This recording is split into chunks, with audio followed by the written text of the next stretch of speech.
Bom, oi pessoal, vamos começar, antes de falar qualquer coisa, com a nossa audiodescrição. Eu sou a Nath, eu sou uma mulher branca, eu tenho cabelo castanho, ondulado, ele tá um pouco de lado, eu tô com óculos com uma armação escura, tô com uma blusa preta, de manga curta, que hoje é calor aqui em São Paulo. Tem uma plantinha do meu lado e do outro lado tem uma estante de livros. Agora, bora para minha xará, a outra Nath, se descrever. Olá, gente, eu sou a Nath Dias, eu sou uma mulher branca de cabelos castanhos claros, bem curtinho, estou usando um fone bem grandão na orelha vermelho, estou dentro do meu escritório, uma parede branca, com alguns equipamentos de iluminação, ventilador ligado, e estou vestindo uma blusa branca. E agora vamos para Camila. Ei, gente, meu nome é Camila, eu tô de regata preta, sou uma mulher negra, tô de batom vermelho, meu cabelo é cacheado, bem volumoso e está solto. Bora pro Sam. Olá pessoal, meu nome é Samuel Mira, Sam the Kid, sou português, sou de Chelas, que é um bairro em Lisboa, que é onde eu estou neste momento. Eu sou branco, tenho 42 anos, estou com um polo azul, estou com um chapéu preto que é do meu merchandise e tenho merchandise por trás de mim e tenho também o logo, uma espécie de um póster quase da associação da qual eu faço parte, que é Chelas é o sítio, e estou com uns. E dentro do meu chapéu eu tenho o meu cabelo que é longo, mas só que ele não se vê, está escondido, é um cabelo longo, liso, tenho barba e pronto, acho que é o suficiente. Bom, agora, dando início, assim, a gente vai se apresentar um pouquinho, então eu vou apresentar também um pouquinho do que vai rolar nesse papo hoje. Então, que nem eu falei que eu sou a Nath, eu toco um projeto chamado Clima dentro da Escola Perestroika, que tem o objetivo de trazer conversas que a gente joga para debaixo do tapete, desenvolver o pensamento crítico, né, a conscientização sobre vários pontos que, vamos dizer que hoje, principalmente no Brasil, mas em todo o mundo, a gente vê que não dá para deixar alguns assuntos para depois. Então, com o título, né, quem sou, como somos nós na fila do pão, acho que é muito para a gente pensar em como a gente pode olhar para a gente, mas conectado com o coletivo. Como a gente pode entender os espaços de poder que a gente ocupa, o que a gente está fazendo aqui, além de só estarmos vivendo a nossa vida, como se a gente não tivesse a ver com alguns debates que estão rolando hoje, né? Então, quando a gente fala sobre isso, é um tema meio delicado, que também é urgente, né? Que é trazer a questão dos privilégios. Né, que é um tema importante para ser falado, principalmente em países que têm uma grande desigualdade social, né, no qual muitas vezes essa desigualdade é vista como algo normal, assim, tem em todo lugar. Mas acho que a gente não pode naturalizar de jeito nenhum. Né? E a gente está vendo cada vez mais pessoas falarem sobre isso, que é bom, esse assunto está vindo à tona. Mas tem alguns pontos que pouca gente fala, que acontece, né? Muitas coisas, quando a gente fala de privilégios, parece que é muito só sobre reconhecer privilégio da boca para fora, achando que é isso. Olha, eu estou me sentindo muito mal por ter privilégios, e só de fazer isso tá bom. E tem um outro ponto que é importante a gente conversar hoje também, que muita gente está confundindo privilégio com direito básico, né? E acho que isso acaba levando a gente para um discurso individualizado, não fazendo a gente olhar para as questões que são estruturais, né? Que a gente tem a ver com elas também. Então, eu acho que quando a gente fala privilégio, tem vários tipos de privilégio, tanto no Brasil quanto em Portugal, que eu acho que o Samba também vai poder trazer, mas eu acho que a ideia é a gente, né, tocar nessa ferida, tocar nesse assunto que ele é polêmico, e eu acho que, né, vocês três têm muito a contribuir sobre isso. Então, quem quer começar? Nath, Por eu acaso... gostei demais da sua fala. Fala, Camila, fala, Camila. Obrigada, Sam. Eu gostei demais da sua fala quando você disse que muitas pessoas confundem privilégio com direitos básicos. Isso é essencial. A gente tem que entender que educação é um direito, não é um privilégio. Muitas vezes, quando nós olhamos ao nosso redor e percebemos que as pessoas que estudaram anteriormente com a gente, no ensino fundamental, no ensino médio, talvez não tenham tido a oportunidade de concretizar um ensino superior ou algum ensino mais especializado, muitas vezes, equivocadamente, a gente fala que a gente teve o privilégio de estudar, quando, na verdade, o que faltaram foram oportunidades para essas outras pessoas que saíram dos mesmos lugares que a gente. Então, a gente tem que entender que, a partir do momento que a gente tem acesso a esse direito básico, a gente tem que se comprometer a entender que é preciso construir uma sociedade no qual mais pessoas tenham acesso a esses direitos também, né? Para ter uma vida melhor, para ter uma vida mais confortável. E eu já comecei falando, nem falei que eu sou advogada, mas eu sou advogada. No meu Instagram eu compartilho algumas reflexões críticas também.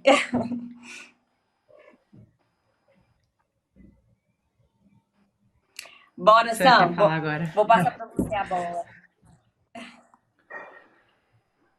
Eu por acaso, o próprio tema em si de estar na fila do pão é uma expressão da qual eu não estou super familiarizado, porque aqui em Portugal, por acaso, não se usa muito, mas consigo perceber mais ou menos. E uma das coisas que, por exemplo, eu agora, juntamente com amigos meus, que estamos aqui juntos numa associação que se chama Chelas é o Sítio, o nosso ponto de partida é mesmo trazer um equilíbrio, porque eu acho que a palavra-chave é mesmo essa, é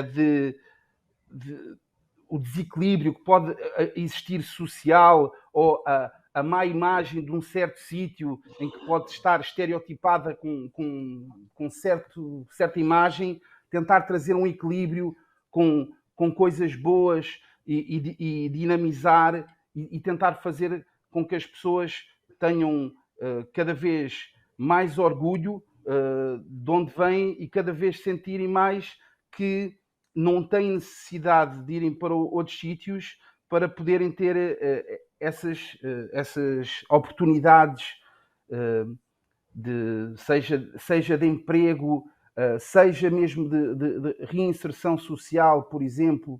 Ainda ontem estava a falar com os meus colegas num grupo que temos do WhatsApp, em que achamos que há um certo problema de acompanhamento mental, diria até, de pessoas que vêm de estabelecimentos prisionais depois de cumprirem a sua pena e que deveriam ter um acompanhamento e esse acompanhamento e essas novas oportunidades são muito importantes para as pessoas se sentirem inseridas e não haver tanto essa desigualdade, porque sentimos que há muita exclusão quando toca segundas oportunidades na vida, por exemplo. Mas pronto, passo a palavra para a Nathalie Dias. Olá, gente! Para quem não me conhece, eu sou a blogueira de baixa renda e eu tenho um canal na internet. Começou no Instagram, depois virou canal no YouTube. E eu falo sobre a minha perspectiva de ser uma mulher que sempre morou em favela e comunidade do Rio de Janeiro. Então, assim, eu estou dentro disso tudo. Quem sou eu na fila do pão? Eu não era ninguém. E agora eu faço o meu próprio pão, aquelas. E é muito doido, porque quando a gente fala desse local de privilégio, eu falo majoritariamente para a galera de uma classe social inferior, assim. E aí, elas ficam muito espantadas quando elas veem na favela, por exemplo, uma casa fora dos padrões do que elas imaginam que sejam, sabe?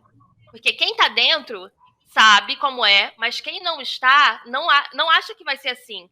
Não acha que na favela vai ter casas rebocadas e pintadas. Não acha que na favela vai ter pessoas fazendo graduação, pós-graduação, tem médico, tem bombeiro, tem até blogueira agora.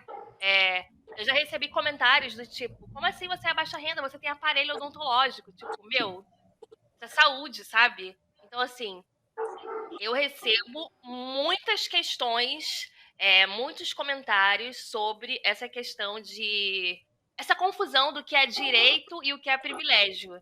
Assim, eu poderia ficar aqui, ó, listando horas, tantas coisas que as pessoas citaram que é um direito e as pessoas acham que é um privilégio. Como ter um uma casa que não tenha mofo, que tenha ventilação, iluminação, como ter acesso à educação, enfim, é bem complexo.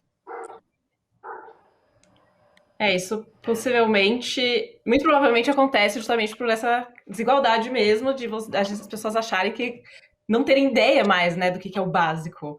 E aí, quando você tem o básico, você, mesmo sendo básico, você já está acima, né?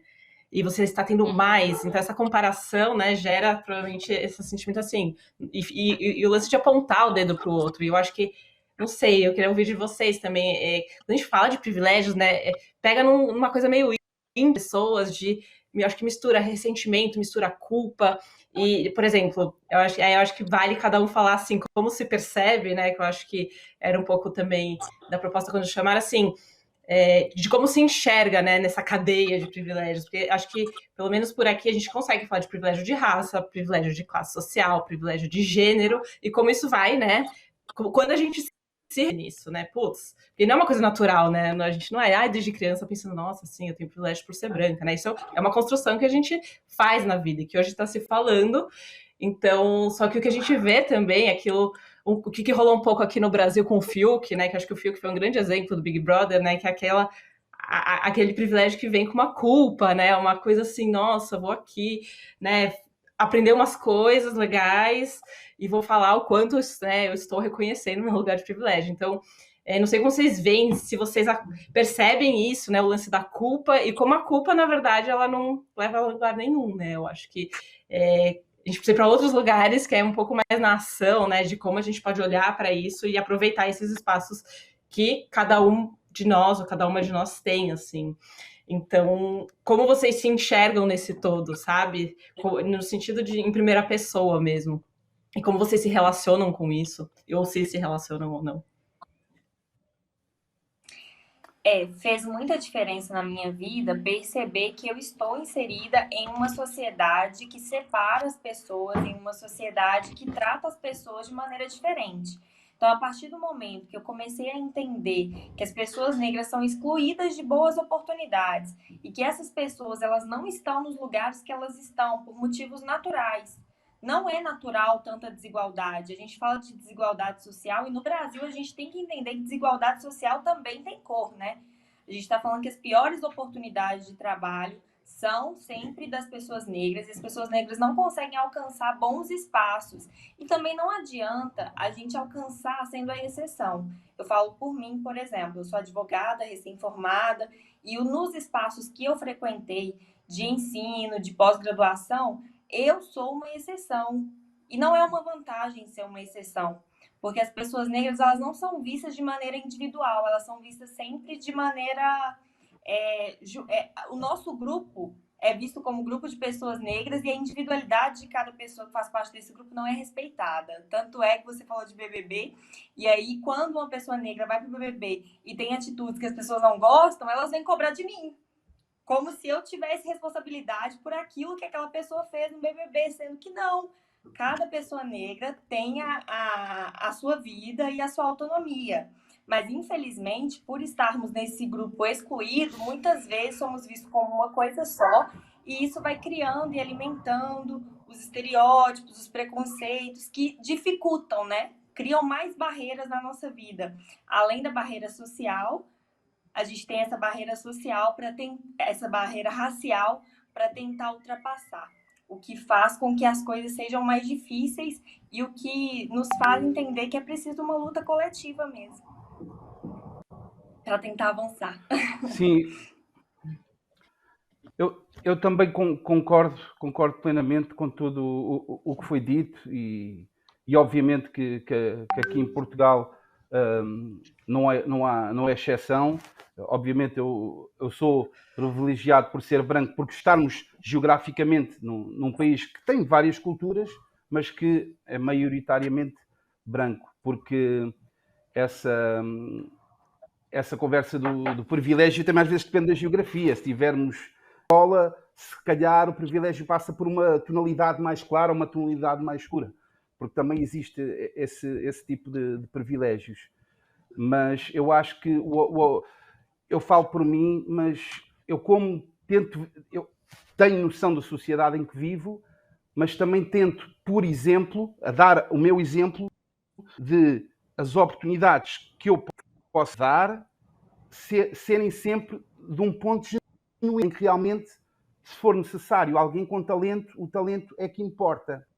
Porque depois, quando entramos aqui numa sociedade mais alerta deste problema, acaba por acontecer aquela situação que às vezes existe nos Estados Unidos também, do affirmative action, e que às vezes as pessoas são contratadas por representação de, seja, isto cada vez vê-se mais e é importante, mas eu tenho pena quando é feito dessa forma e não de uma forma mesmo genuína.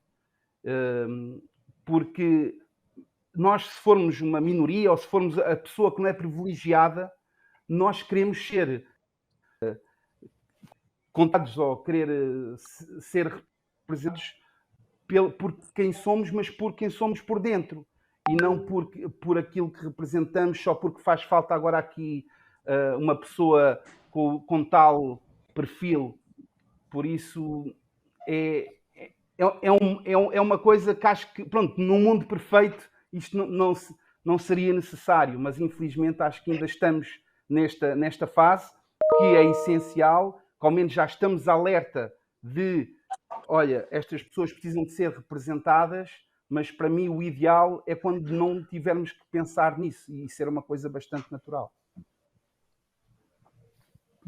Basicamente, é a cota, né? A cota para uma mulher entrar ali, a cota para uma pessoa negra, a cota para uma pessoa LGBTQIA+, né? Ele quis dizer.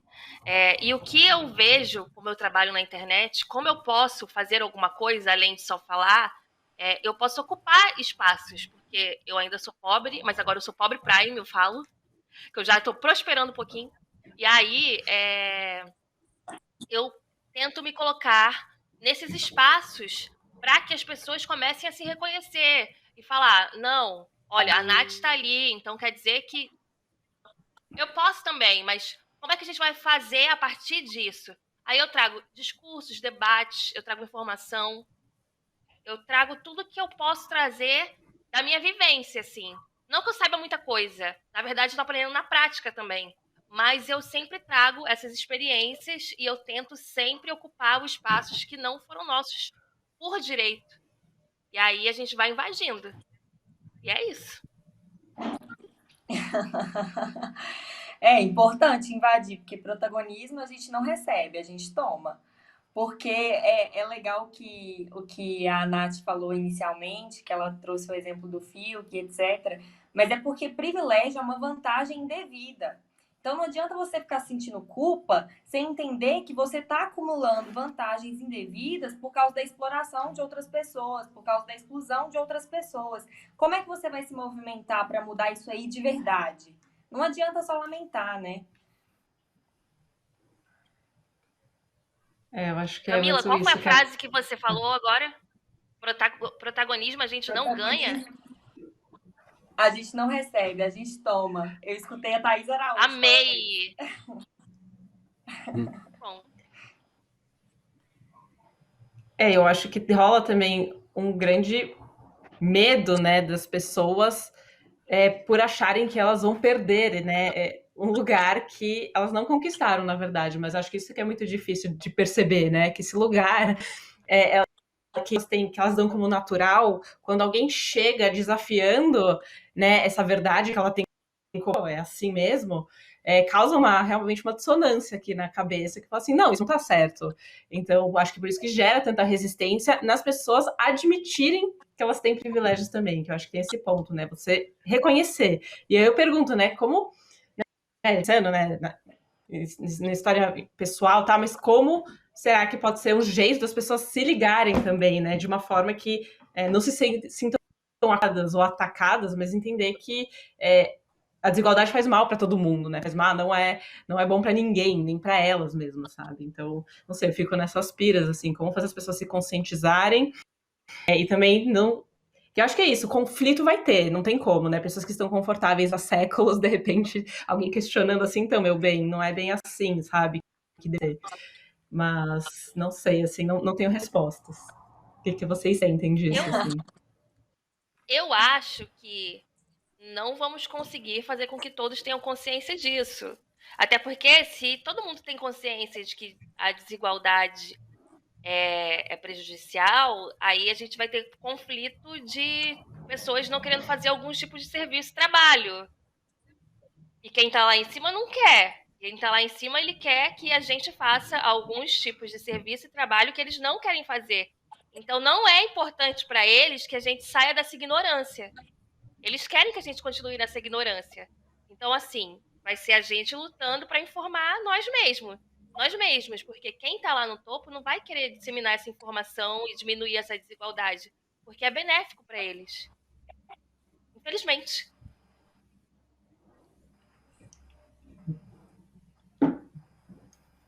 Alguém quer falar? Joguei. É você jogar essa verdade aí ficar todo mundo assim, sim, é bem isso mesmo. Mas essa conscientização em massa é muito importante mesmo, porque a maioria da população não está em uma posição confortável, né? Eu acho que é isso que é importante a gente trazer para as pessoas. Primeiro, a gente passa a compreender isso, né? De alguma forma, essa informação chegou na gente e por essa informação ter chegado em mim, eu me sinto na obrigação de espalhar essa informação, né? Pessoas abundantes, elas compartilham. Então, eu vou compartilhar, olha, você não está nessa situação, essa situação que não é tão confortável, essa situação que você não tem um emprego que te traga uma remuneração, que você consiga viver uma vida melhor, mais plena, não é culpa sua. Existe uma estrutura, né? Porque tem um pensamento liberal de que tudo é culpa do indivíduo. E tem gente que adora reproduzir que todo o sucesso que ele possui é por causa de esforço próprio. Não se coloca em uma situação que existe uma estrutura que faz com que a vida seja muito mais fácil para algumas pessoas do que para outras. Não consegue perceber que algumas pessoas têm dificuldades que impedem de viver o dia a dia, de ter acesso à boa alimentação, de ter acesso à educação, de ter acesso a sonhos. Tem gente que está... que tem os seus sonhos impedidos, porque está numa situação tão lamentável, de tão poucas oportunidades, que a pessoa não tem possibilidade de almejar algo melhor. Então a gente vai dizer que todo mundo parte do mesmo lugar, sendo que é óbvio que não, as pessoas partem de lugares muito diferentes.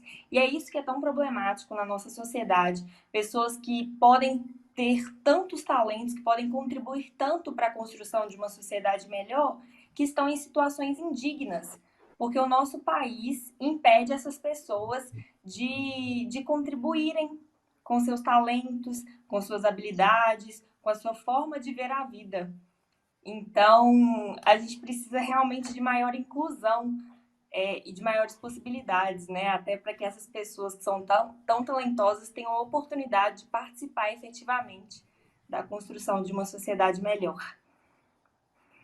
Ai, meu Deus, vou chorar. E por acaso,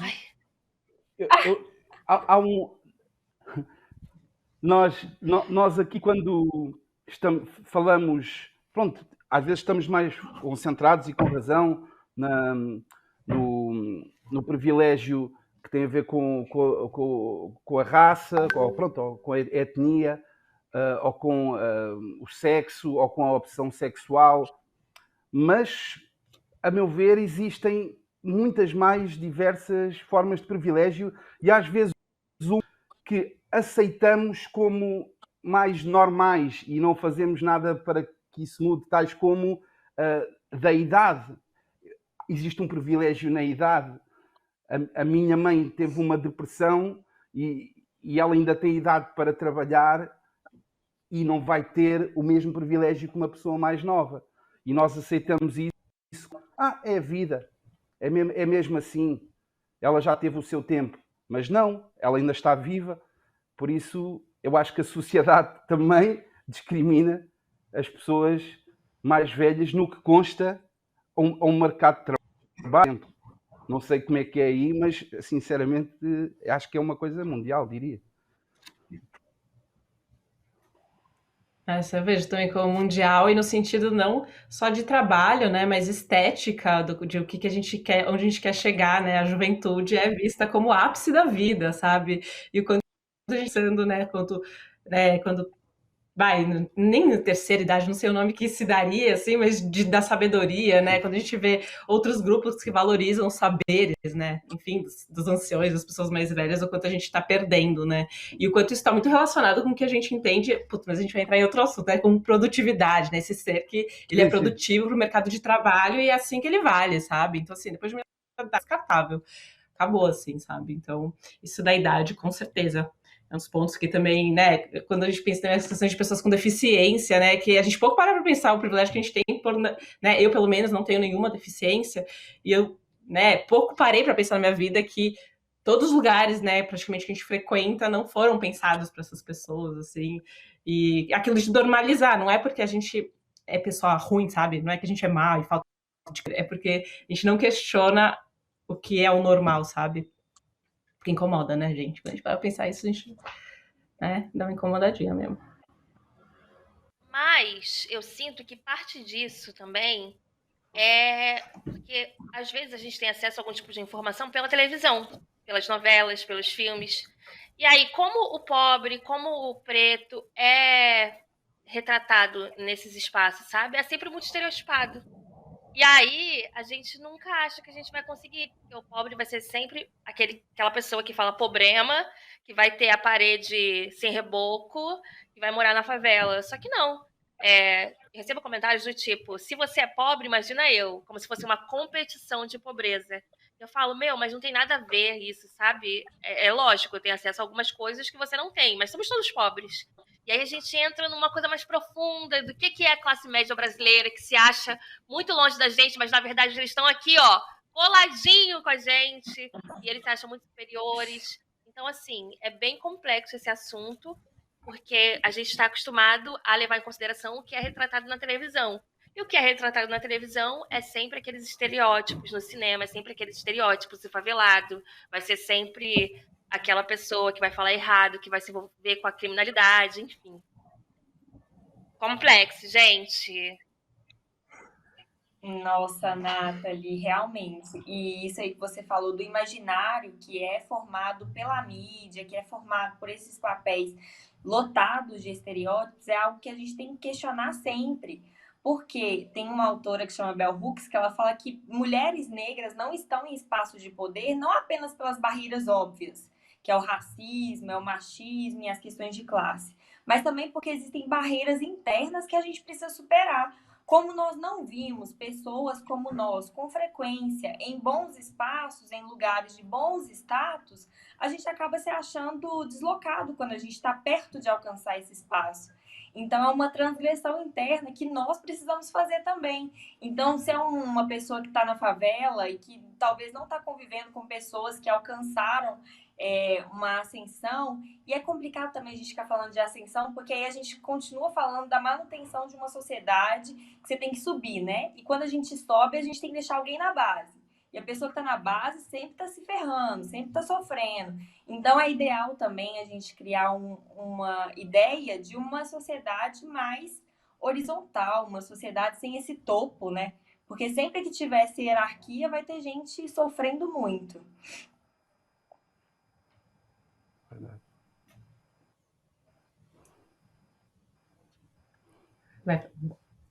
Só pensando aqui, sim, né? Acho que estamos alinhados em praticamente todos os pontos nesse sentido. E o que a gente pode, né? Fico pensando realmente em estratégias para tornar esse debate, sabe?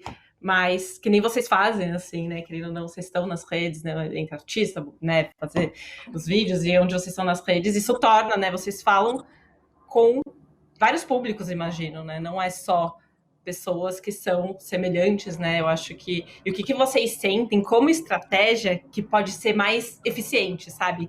Nessas comunicações que vocês têm feito, onde vocês veem que dá realmente uma liga e fala assim, putz, dá para ser por aí para falar sobre esses assuntos mais difíceis.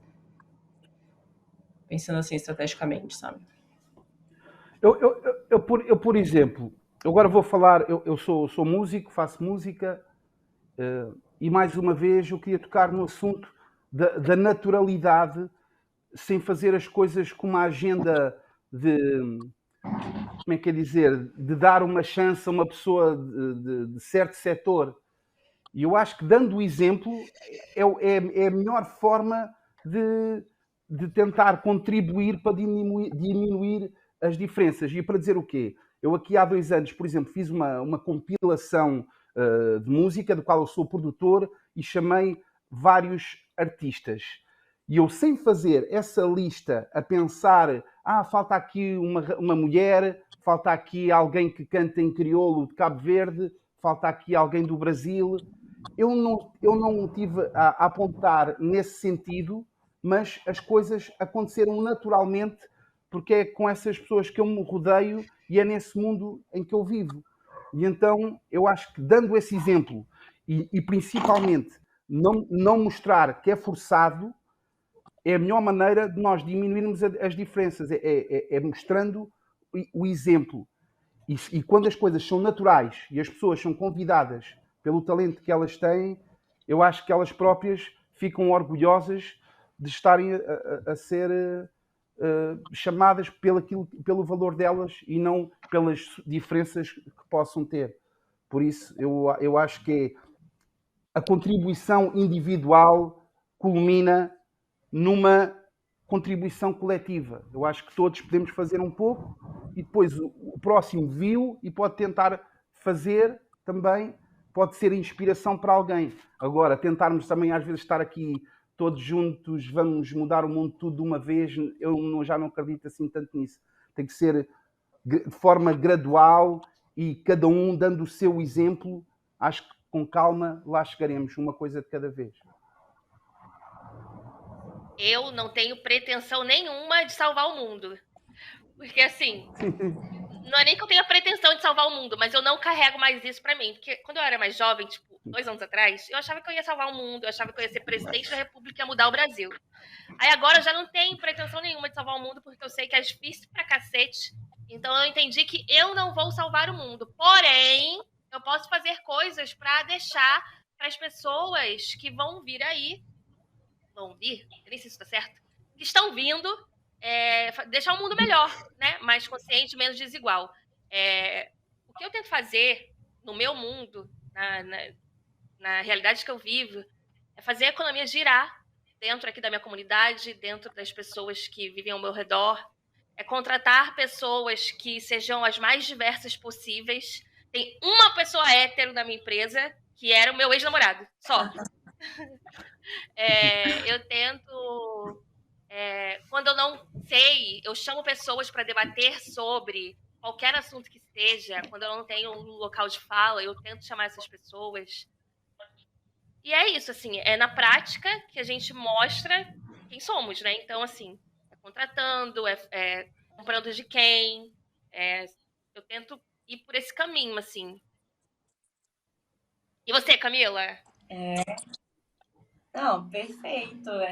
Eu também já tive essa ideia de fazer coisas muito grandiosas e acaba que a gente vai se frustrando, porque a gente vai percebendo que a gente está inserido em algo que é muito maior do que a gente. Então, para tentar consertar isso tudo de uma vez, de forma isolada, é impossível. A gente precisa disso mesmo, de juntar pessoas e cada um fazendo a sua parte, como o Sam diz, cada um tentando contribuir de alguma forma. E é isso que você falou, de fazer a economia girar aí entre as pessoas da comunidade, isso é incrível. Porque a gente tem que reconhecer que hoje em dia não cabe todo mundo no mercado formal de trabalho. Então as pessoas tentam se virar vendendo produtos, vendendo serviços. Então a gente tem que priorizar, dar oportunidade para essas pessoas que estão próximas, né? A gente tem que se fortalecer. Então, tentar fortalecer pessoas que estão na mesma situação que a gente. Isso é muito importante, Nathalie, até para a gente parar de ter a ideia de concorrência sempre, né? Porque a gente está inserido em um sistema que faz com que a gente queira concorrer o tempo todo. E a gente não tem que concorrer com quem está na mesma situação que a gente, não. A gente tem que dar as mãos e tentar construir algo melhor para todo mundo juntos. Assim vai ser muito mais efetivo do que ficar tentando passar em cima do outro. Não rola, não rola. A gente entender que nós não somos rivais, nós somos revolução. Uma frase clichê, um mantra. Boa! É isso agora. Nossa, com certeza. Essa virada de chave, né? Que a gente tá cansado de competir o tempo todo, sabe? Mas é isso, o sistema faz com que nós precisemos competir, né? Então, como a gente consegue, né? Somos maioria, como a gente consegue realmente mudando isso, assim, tá, cooperando dá muito mais certo, gente.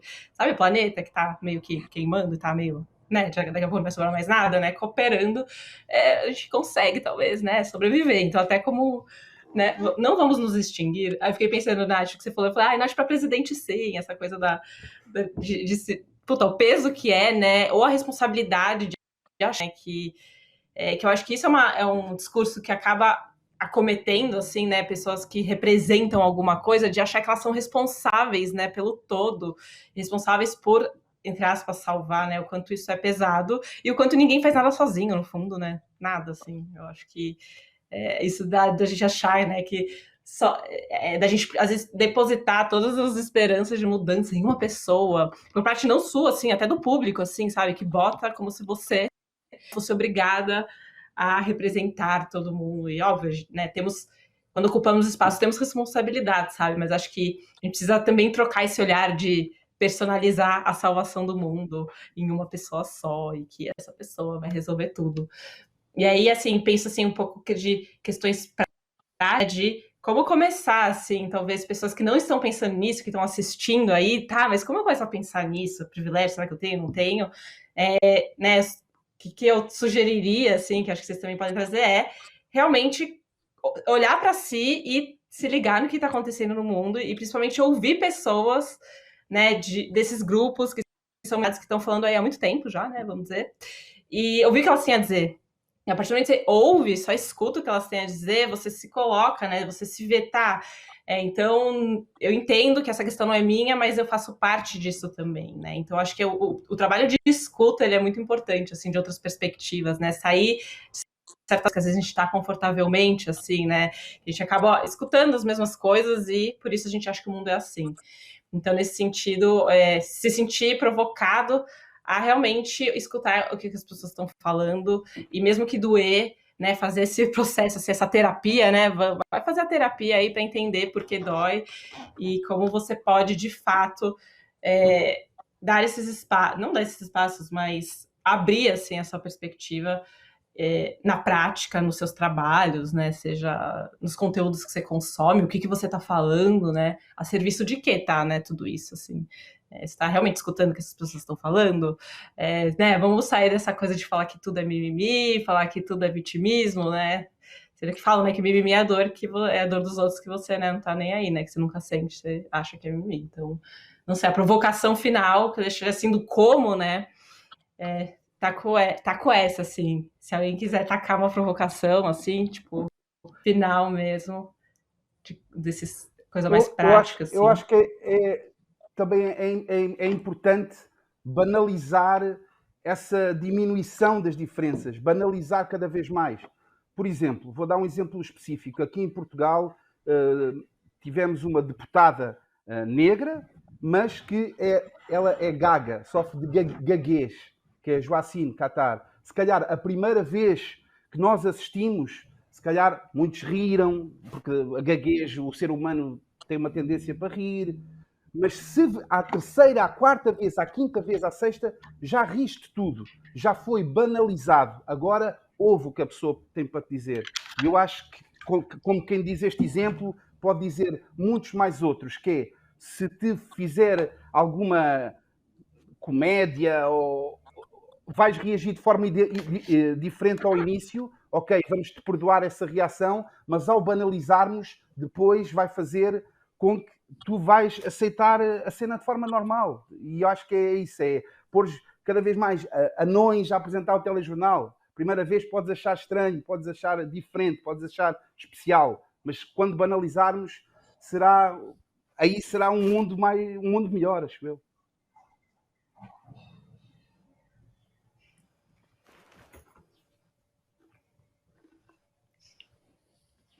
Querem, meninas, falar só qual é a provocação final de vocês que vocês gostariam?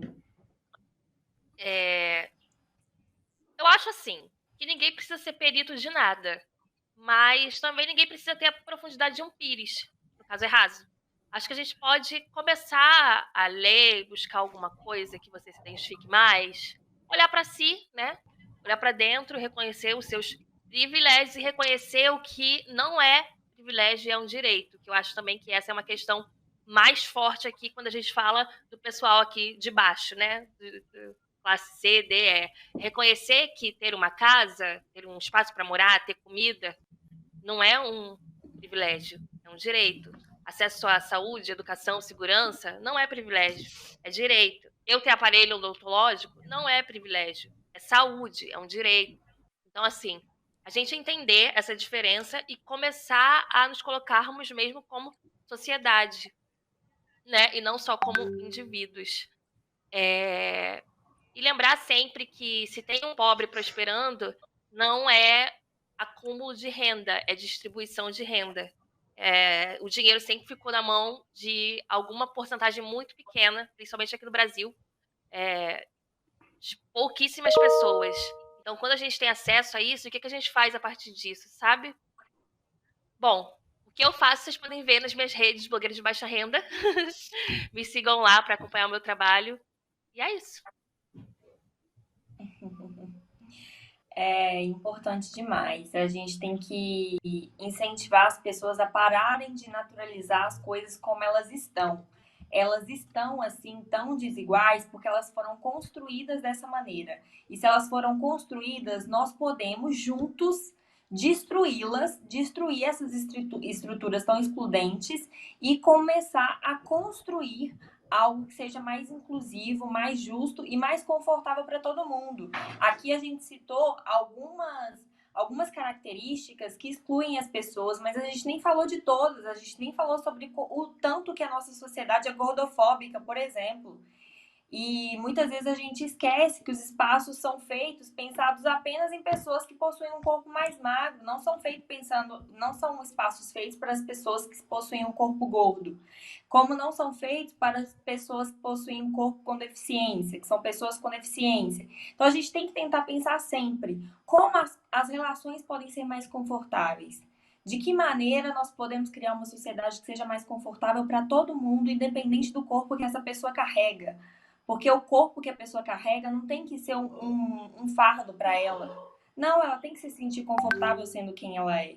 Mesmo porque essa sociedade quer nos manter sempre insatisfeitos com quem nós somos, porque pessoas insatisfeitas são mais fáceis de serem dominadas. Então, a partir do momento que eu não consigo lidar com quem eu sou, porque eu estou em uma sociedade que desrespeita quem eu sou e eu fico tentando me adequar, sendo que é impossível, no meu caso, por exemplo, me adequar a uma sociedade branca. É impossível, eu não vou conseguir ser uma mulher branca. Então, se eu ficar sempre insatisfeita com isso, eu vou parar de pensar naquilo que é realmente importante. Eu não vou produzir intelectualmente, eu não vou me unir com pessoas parecidas comigo, eu não vou tentar me fortalecer e ajudar no fortalecimento de outras pessoas, porque eu estarei ocupada com essa insatisfação. Então, a gente tem que pensar nisso. Por que existe essa estrutura que quer nos manter insatisfeitos para que a gente não tenha tempo de questionar as coisas. E a partir do momento que a gente questiona, a gente se une com outras pessoas que questionam também. E isso é muito poderoso. Isso pode ter um impacto que vai gerar, de fato, uma transformação. Bora questionar e pensar nas possibilidades de uma vida mais confortável para todo mundo. Perfeita fala final, gente. Obrigada. Muito bom. Participação de todo mundo e conhecer vocês também. E é isso. Então, para quem está assistindo, espero que, né, vocês saiam desconfortáveis, porque eu acho que esse foi o objetivo hoje. Então, um beijo, gente. É isso. Deus. Beijo, obrigada. Prazer em conhecer. Até a próxima. Prazer. Até.